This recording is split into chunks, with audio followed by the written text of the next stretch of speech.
For those that maybe the last time I was here, I had a big old brace on. I've had rotator cuff surgery, and I'm on week 8 of a 6-month adventure toward healing. I try to make sure I don't overdo things now that they give me permission to take the sling off. So my safest place is to put my left arm in my pocket. So if you see me do that, I'm not trying to be ultra casual. It's just to make sure I don't get wavy with motions and cause pain to myself this morning. Let us pause for a moment of prayer. Let us pray. Lord, may the words of my mouth and the meditation of all our hearts be acceptable in your sight. For Lord, you are our rock, our strength, our Redeemer. Amen. We've been looking at stories that Jesus told this summer. They're often called the parables. There are many of them scattered throughout the 4 Gospels. Today's parable, Jesus' story, comes from the book of Matthew, the 25th chapter. It's part of 3 stories that Jesus told right back to back to back to his disciples. His last real block of teaching before the upper room meal and the cross on Friday. Jesus tells these stories, and we can wrestle with them a bit as far as their meaning. This one is a story about investing, a story about money. Should catch our attention pretty easily. Jesus, in fact, had more to say about money, some of you may know, than he had to say about heaven. Because as someone said, we can't always be looking at the sweet by and by. We live in the nasty now and now. And so we know we need money, and that's the part of life. And how we use our money and spend our money makes a difference to God and makes a difference to our lives. And investments certainly make a difference. You may have portfolios full of stocks. You may, like me, who doesn't really have any stocks unless they're in my retirement fund, which the Methodist Church gives us options of how we can invest it in different things. And I recognize none of the names of the companies. You get safe strategy or risky strategy, and I know that represents different kinds of stocks and different opportunities. You may know the S&P 500, and you may know Dow Jones averages, and you may know, again, a lot more about investing than I do. But some of you may be like me and don't reinvest too much. Part of it is because we don't understand it, or we're a little apprehensive to place our money in someone else's care. What's going to happen to it? We know we placed our money in the government's care, and sometimes we worry what happens to it. Most of us have Social Security accounts, and all of us look to see what's going to happen with that. Where some of y'all get a bump each year, or where it stays the same. And of course, most people wonder, how long will it last? That's, again, our money and what happens to our money is important to us. And Jesus recognizes that. And so he tells a story that just like in his day it intrigued his disciples, had meaning for them, hopefully it'll have meaning for us as we're here this morning. It's from Matthew chapter 25, verse 14 through 30. And I'll be reading these words.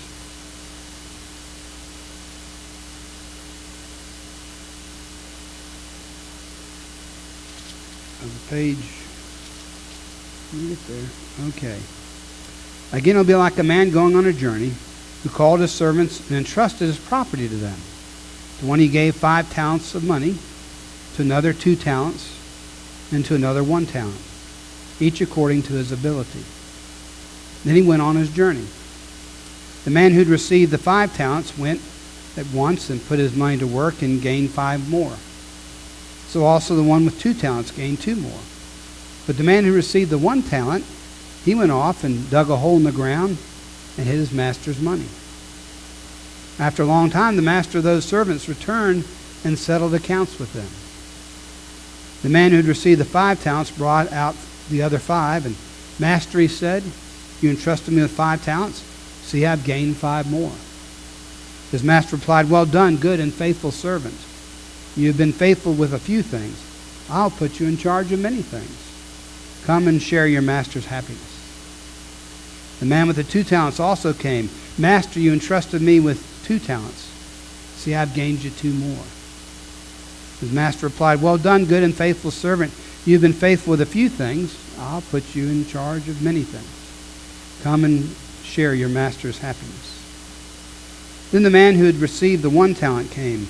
Master, he said, I knew you were a hard man, harvesting where you had not sown and gathering where you had not scattered seed. So I was afraid, and I went and hid your talent in the ground. See, here is what belongs to you." His master replied, "You wicked, lazy servant. So you knew that I had harvested where I had not sown, and gathered where I had not scattered seed.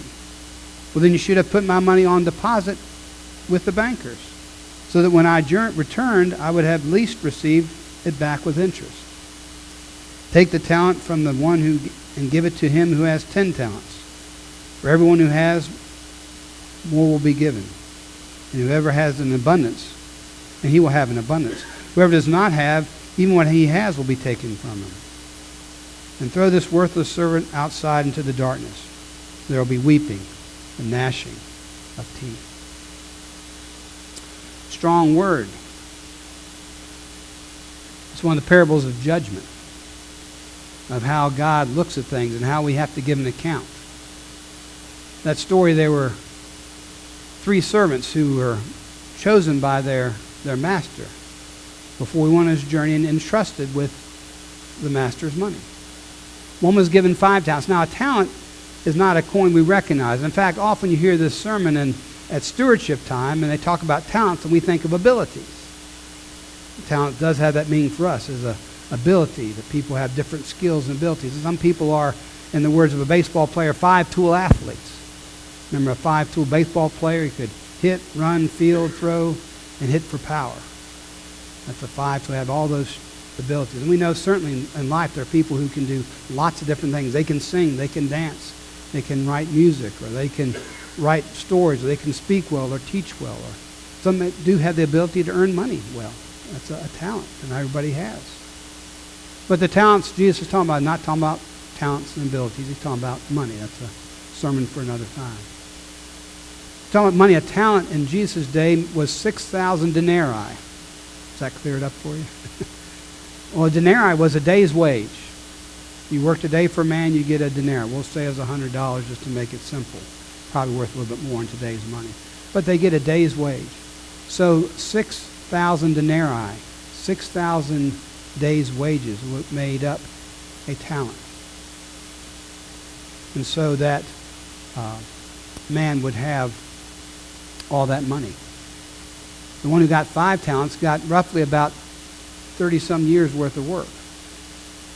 A lifetime of work was what he was entrusted with. The man with 2 talents was given enough, about half that, about 15 years worth. And those years, again, the lifespan of people in Jesus' age would often cover many people's lifespan. They die in their 30s. And then lastly, when the man received the 1 talent. Certainly more money he'd probably seen at one time, not one day, but all collected together, because most people in Jesus' day, like in our day, you didn't have surplus money. What you received, you pretty much used that to pay your bills and buy your food and take care of what you needed. And that's the same thing in Jesus' day. So now they had all this money. And it wasn't theirs, it was given them from their master. Well, it says that each of them went out right away and did something with it. And when he began the 5 talents, he began to put it to use. Maybe bought some things, sold some things, maybe invested. We don't know. But anyway, at the time went on, he had received not just the 5 talents, he doubled his money. 5 more talents. The second one had the 2 talents. He did the same thing. Went out, began to buy things, sell things, trade, do whatever. And as time went on, he doubled his money. But the one with the 1 talent, it says he took his, because he was afraid, he hid it. He put it in the ground. He was scared of losing it. And so that's what he did with the talent. And one thing that's true behind this story is the fact that the master decided, he said, according to their abilities, he gave them the money. We're not entrusted all with the same things. Life is not fair, I'm going to put it that way. Some do seem to have more than others, seem to be able to do something with it, others can't. But each one has been given something, and some more than others, and they do something with it, except for the one who was afraid and hid it, burying it in the ground. So that way nothing would happen to it. Well, the master comes back, asks for an account. The 5 one shows him the 5 he got back. And he says, that's great. Well done, good and faithful servant. You've done good. You've been faithful. Because I believed in you. That's why I gave you what I gave you. And you honored my faith in you. You did something with it. And you doubled my money. Share the happiness of your master. King James has entered into the joy of your master. I like the joy word a little better. Same thing with the one of the 2 talents. He was given the 2. And he comes to Master, I took the 2 and I gave it and used it. And here's 2 more. 2 more talents. 12,000 more coins for you to have. He said, well done, good and faithful servant. You've done well. You've been faithful. I believe in you. You did it. Share the happiness of your master. Into the joy of your master. In fact, in both cases, they were given more responsibility. If you're faithful little things, I'll give you more to do.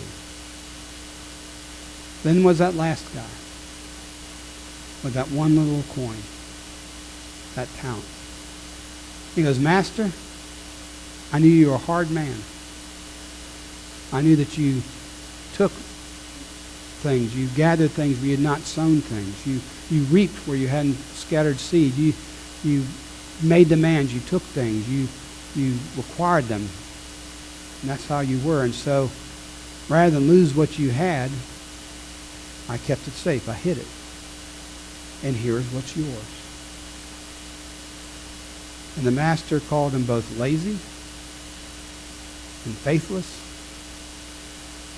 because I gave you something. And if you knew I was such a hard man, doing all those things, taking advantage of people, taking what was not mine, taking where I never scattered seed and reaping it myself and doing that kind of thing, you should at least put the money in the bank, because then it would have drawn interest. I have some little return for my money, but you didn't do that. Tell you what, we're going to take care of things. First, give me that coin. And he took the guy who had the 10, he had the 5 plus the 5, he said, here's another one. Now, in Luke's gospel, it says something great, that someone speaks and says, hey, wait, he's got 10 already. Why are you giving him another one? That's even more unfair. At least give it to the guy with the 4, right? Maybe give it to somebody else. Trust somebody else. And he goes on to say that whom much is given, things are required. And they'll get more. And the one who does not use what they have, even that will be taken away. And in the story, it's sent out, and there's wailing and gnashing of teeth. Not a happy ending to the story, at least for the one who did nothing with what was given to them. Now, it's a story about money. And it certainly has a lot to be said about money. But with money, there's always risk. We're aware of that. That's why many of us try to keep money in the bank. Some of you may be like your parents or others who put money in the mattress. My grandmother had money scattered in pockets throughout all her different coats and closets in different places, so she figured if they got one, they wouldn't get all of it. And we discovered after she died money in countless places, a couple $100 worth scattered in different places. Often when it comes to investments, we are fearful people. We are afraid to invest because we don't know what we're doing and we're scared we'll lose our money. It's kind of like gambling. Fred Smith, who was the CEO of FedEx, a company you may have heard of, back in the 70s when he was first starting it, bought these jets, took over a service and began a shipping company with these jets. And things were tough and money was tough coming through, and he got down to the last $5,000 and didn't think it was enough to be able to buy fuel to sustain the flights. So he did what any good businessman would do. He went to Las Vegas with that $5,000. Played blackjack. And thankfully, I don't think he was a CEO at the time. It was probably not a board, or they would have fried him if you go back to the board and say, I took our money and literally gambled it. Won $32,000, got enough to sustain the company, buy more fuel, keep the flights coming, and well, FedEx done pretty good for itself till today. But gambling, it's a risk. When you have money, it's a risk. And we know that, and maybe feel the sympathy for the guy with the 1, because he didn't have much. I mean, at least the guy at 5, if he lost some, he'd have some more left over. When you're down to one, what are you going to do? And most of us maybe don't like to gamble. And many of us don't maybe like to invest or invest very cautiously. I know my dad for years. My son, he said, I got these stocks at General Motors. And they were great stocks in the 60s, in the 50s. Not so much today. He had owned them so long, they don't have the value they had. The story's about money. But what if the story was about something else? What if the story had another meaning to it? Jesus is telling these stories. He told the story just before this of the virgins and the oil and being prepared in case the one on the journey takes longer. He's telling this story about a man going away, but people have been entrusted with something and what they're going to do. And the last parable is a story about sheep and goats. Now, people took care of people that are hungry and thirsty and all those things. And he said, you did it to me. And they said, we didn't know it was you. He said, well, if you did it to the least of these, you did it to me. All these three parables in a row, because these parables are talking about one who's going on a journey, and Jesus is getting ready to go on a journey. And so what if the wealth, the treasure is not the coins and the gold, the talents, the years of wages? What if it was the grace of God? What if it was the gospel? I mean, Jesus is getting ready to leave, and all he's poured into, all he's got is 12 guys. And he's about to lose one. We know that. He's poured his life, his teaching, and spent time with them. And what are they going to do with what he says when he's gone? Maybe it's not so much about money, but about how you're going to live your life, and do you trust the gospel? Because the gospel calls you to take a risk. My favorite story is about Larry Walters. Larry Walters of San Pedro, California, July 2nd, 1982. He's purchased 45 weather balloons, tied them to his lawn chair, got tanks of helium, fills the balloons full of helium, has it tied to the pickup truck, gets sandwiches, gets a pellet gun because he figures after time he's going to shoot some of the balloons so he can come down safely. And of course, in these type of endeavors, beer. He also took a CB radio in case he needed to get in contact with someone. Gives a signal. His friends cut the string there, the rope that's tying him. 15,000 feet up in the air he goes. Two jets flying by see him, literally in their view. Gets a call on a CB radio from his friends saying, you're in trouble. You're in the airspace for the LA airport.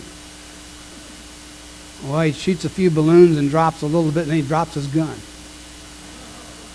Didn't drop the beer, but he dropped the gun. So this becomes almost an all-day event. Slowly helium does lose its lifting ability, especially with a man in a chair. Then she makes it back closer, gets entangled in power lines, but luckily doesn't get electrocuted and jumps down from his chair and gets arrested. Charged with all kinds of things. They were taking away his flying permit, but he didn't have a permit. He just had a chair. But they asked him, why did you do that? And he gave different than things, but the bottom line was a man just can't sit around. And I would not do what he did, and this is not a recommendation to do that. But something says a man can't just sit around. We've been given a life, and for those of us who follow Jesus, we've been given the good news of God's grace. And God expects us to do something with it. It's supposed to come out into our life. We all have the same good news, the same grace, the same forgiveness. And out of that forgiveness, we can take a risk to care about other people. I can risk forgiving somebody who I not normally forgive because, God's forgiven me. I can serve somebody and be risked being thought less of because I'm helping them. Remember, Jesus washed his disciples' feet. Who wants to wash someone's feet? What kind of job is that on the hierarchy of importance? But see, I can risk caring and serving someone else being misunderstood when I know the power of the gospel of Christ. You know, when God in creation set forth that everything should go forth and multiply. That things are meant to increase, not just stay the same, but to increase, to be used, to be lived and shared and out of experience. And human beings were given dominion over all the things that God made on the face of the earth and said have dominion and help them be fruitful and multiply. And that's why the guy with the 5, he multiplied. He did something with it and 5 more came from that. And the guy with 2, he did something with it and more came. But the one who's afraid, scared to take a risk, scared to take a chance, just hang on to what you got. Well, he didn't get any increase at all. Nothing happened. Nothing happened because he didn't do anything. And I'm wondering if Jesus is telling the stories to the disciples not so much to tell them about investing money or to take their 5,000 coins or 6,000 coins, which they didn't have anyway. And so you've been given the gospel.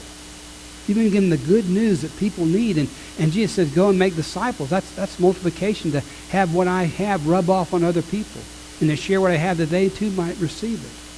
And then it's not just me, it's now me and someone else and me and another person. Suddenly this gospel is multiplying and the good news is being heard. And things are happening because people are afraid to take a risk, to be misunderstood, to be called names, to be made fun of, to do foolish things like forgive other people, and to help someone who can't help you back. And have someone ask you for your coat and say, I'll give you my other shirt as well.